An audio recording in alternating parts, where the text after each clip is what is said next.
Hello everyone. आपको कैसी लग रही हैं क्लासेस? आप कमेंट बॉक्स में ज़रूर बताएं। चलिए आज शुरू करते हैं। हमारे अभी तक के टॉपिक्स हो चुके हैं मैक्सिमम, जिसमें से हमारा सेल थ्योरी हो गई, सेल इंट्रो, सेल थ्योरी, और उसके बाद हमारा प्लाज्मा मेम्ब्रेन, उसके बाद सेल वॉल, प्लाज्मा मेम्ब्रेन जिसे हमने पीएम भी बोला था, पीएमसीएम के नाम से। और फिर है हमारा पीएमसीएम के बाद हमारी थी सेल वॉल, सेल वॉल के बाद न्यूक्लियस, और न्यूक्लियस के बाद न्यूक्लियस जो है वो हमारा हो गया ब्रेन ऑफ सेल, और फिर prokaryotic eukaryotic cell, then endoplasmic reticulum, और उसके बाद उसके बाद था हमारा गोल्गी एपरेटस, जिसमें जो लाइसोसोम की बनने में हेल्प करता है, गोल्गी एपरेटस। एंड देन आएगा हमारा वैक्यूल्स। वैक्यूल्स ये क्या काम करते हैं? इसे हिंदी में कहते हैं रसधानी।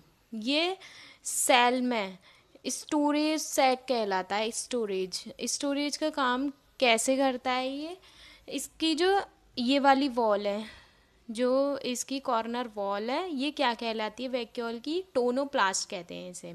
क्या कहेंगे हम इसे? टोनोप्लास्ट कहते हैं। अच्छा, स्टोरेज ये किस किस चीज़ का स्टोरेज करता है?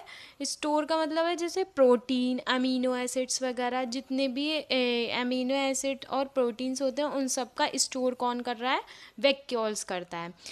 और ये जो स्टोरेज सैक हैं वो किस किस में होते हैं? प्लांट सेल और एनिमल सेल दोनों में होते हैं, लेकिन प्लांट सेल में ये बड़ा होता है, इसका साइज़ बड़ा होता है, और एनिमल सेल में छोटा होता है। तो ये आपको पता ही है, जो प्लांट्स होते हैं वो इमूवेबल होते हैं, और जो एनिमल्स हैं वो मूव कर सकते हैं। ठीक है, जो एनिमल्स हैं इसीलिए उसमें छोटा होता है, बल्कि प्लांट्स में तो ये पूरी जगह घेर के बैठा होता है, एक रिजिडिटी देता है। जैसे सेल वॉल हमारी दे रही थी, अब आप कहेंगे कि सेल वॉल भी दे रही थी, ये भी दे रही थी, तो ऐसे कैसे?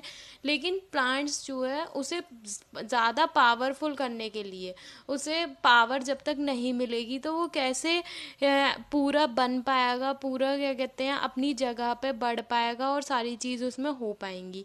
तो इसीलिए उसे ज़्यादा पावर की ज़रूरत है, जिसके लिए सेल वॉल भी रिजिडिटी का काम करती है, और साथ में प्लांट्स में जो वैक्यूल्स होते हैं उसमें जो स्टोरेज सैक होता है वो भी रिजिडिटी का काम करता है। इनमें जो उसका परसेंटेज होता है, मतलब प्लांट्स में वो इतनी जगह घेरे हुए हैं कि 80 to 90% तो यही घेर लेता है, वैक्यूल ही घेर लेता है प्लांट्स में जगह। फिर उसके बाद हमारा आता है रिजिडिटी, वो प्लांट सेल में दे रहा है। ठीक है, और स्टोर जो है ये फंक्शंस हमने कर लिए हैं। जो स्टोर करता है वो प्रोटीन और एमिनो एसिड्स स्टोर करता है, और इसमें क्या है, जो वेस्ट इज वो भी यूनिसेलुलर ऑर्गेनिज्म है। यूनिसेलुलर ऑर्गेनिज्म में जो भी वेस्ट मटेरियल होता है उसको बाहर निकालता है, उसको स्टोर करके, और बाहर किसके द्वारा निकलता है? ये वैक्यूल्स के द्वारा निकलता है। जो भी यूनिसेलुलर में वेस्ट मटेरियल होता है वो किसके द्वारा बाहर निकल रहा है? वैक्यूल्स के द्वारा। उसमें स्टोर भी हो रहा है और उसके द्वारा बाहर भी निकलता है। ठीक है, अब उसके बाद ये हमारे मैक्सिमम हो चुके हैं, लेकिन जो मेन है उसमें से हमारे दो बचे हैं, दो टॉपिक्स हैं, जो कौन से हैं? एक है माइटोकॉन्ड्रिया और दूसरा है हमारा लिपिड्स। ठीक है, अब नेक्स्ट क्लास में आपको माइटोकॉन्ड्रिया हम पढ़ेंगे, और उसमें आपको बताना होगा कि क्या आपको समझ आ रहा है और क्या नहीं आ रहा है। ठीक है, okay, thanks for watching video.